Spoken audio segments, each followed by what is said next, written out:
کیا امام حسین نے کربلا کے میدان کے اندر یہ کہا تھا کہ میرے بعد تم نمازیں نہ پڑھنا؟ کیا امام حسین نے یہ درس دیا تھا کہ میرے بعد تم مصطفیٰ کے دین کو چھوڑ دینا؟ کیا امام حسین نے یہ کہا تھا؟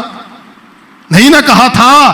امام حسین مدینہ کو چھوڑ کر کربلا کی تپتی ریت پر جاتے ہیں، اپنا تن من دن لٹا دیتے ہیں، اپنے کنبے کو قربان کر دیتے ہیں۔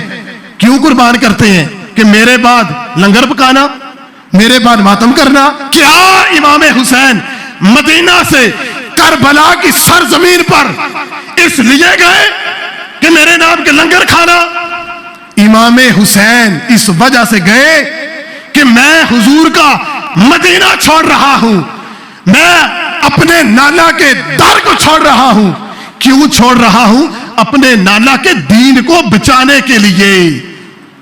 امام حسین یزید کے مقابلے کے اندر اس وجہ سے کھڑے ہوئے کہ یزید فاسق تھا، فاجر تھا، گناہگار تھا، حکمران تھا لیکن شراب کو حلال کر دیا تھا، حکمران تھا لیکن زنا کو حلال کر دیا۔ امام حسین نے یہ نہ دیکھا کہ میرے ساتھ تھوڑے ہیں، آپ ہزاروں کے مقابلے کے اندر آ گئے۔ لیکن آج ہم نے امام حسین کا نام لیا لیکن امام حسین کا درس کو بھول گئے۔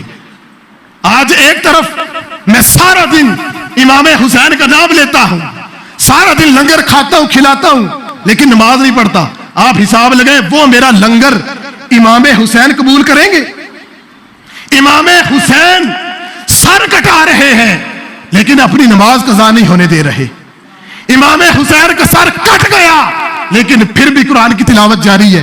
امام حسین شہید ہوئے، انہوں نے درس یہ دیا کہ وقت کا یزید جب تمہارے سامنے آئے تم نے یہ نہیں دیکھنا کہ میں نے اپنا گھر بچانا ہے، اپنا کنبہ بچانا ہے، بلکہ وقت کے یزید کے سامنے ننگی تلوار لے کر کھڑے ہونا ہے۔ امام حسین نے دین بچایا، دنیا داری نہیں بچائی۔ امام حسین 3 دن تک بھوکے رہے، پیاسے رہے، لیکن اپنی عورتوں کو بے پردہ نہیں کیا۔ آپ نے فرمایا تھا کہ اے میری بہن، جب ہم صبح شہید ہو جائیں نا، انتقال کر جائیں، میری یہ تمہیں وصیت ہے کہ تم نے اپنے گریبان کو چاک نہیں کرنا، تم نے ہائے ہائے نہیں کرنی، تم نے ماتم نہیں کرنے، تم نے رونا نہیں۔ واقعہ کربلا خدا کی قسم جو مستند ہے وہ اٹھا کے دیکھیں، کسی ایک بی بی نے ہائے ہائے نہیں کی، کسی ایک بی بی نے اپنے بالوں کو نہیں نوچا، کسی ایک بی بی نے اپنے سینے کو نہیں پیٹا۔ اور آج کوئی امام حسین کا نام لینے والا اگر سینے کو پیٹتا ہے، سارا سال نہ قرآن کھولتا ہے، نہ نماز پڑھتا ہے، نہ روزے رکھتا ہے، تو کہتا میں حسین حسین کرتا ہوں، میں بڑا حسین کرتا ہوں، تو یہ حسینیت نہیں ہے، یہ پکی یزیدیت ہے۔ حسینیت یہ ہے کہ بندہ سارا سال مشن حسین پر چلے، سارا سال حسین کی مارتے ہوئے نمازیں پڑھے، روزے رکھے، سارا سال قرآن کی تلاوت کرے۔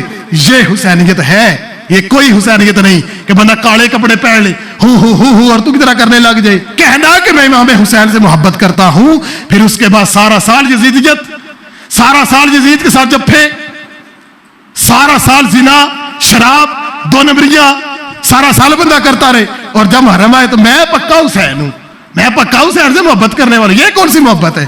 سارا سال یزید کے ساتھ محبت، ڈھول ڈمکے نہیں بجانے۔ تو کیا سارا سال گانے سننا جائز ہے؟ ڈھول ڈمکے بجانا جائز ہے؟ 10 دن کے اندر کون سا ناجائز ہو گیا؟ 10 دن ہم امام حسین کے ساتھ، اور 365 دن سے 10 نکالے 355 دن یزید کے ساتھ۔ ہماری شریعت جس طرح محرم کے اندر منع کرتی ہے گانے سننے سے، اسی طرح سارا سال کرتی ہے منع۔ تو اصل حسینیت یہ ہے کہ بندہ سارا سال امام حسین کو مانے، ان کے مشن پر عمل کرے، اور سارا سال یزید سے دور رہے۔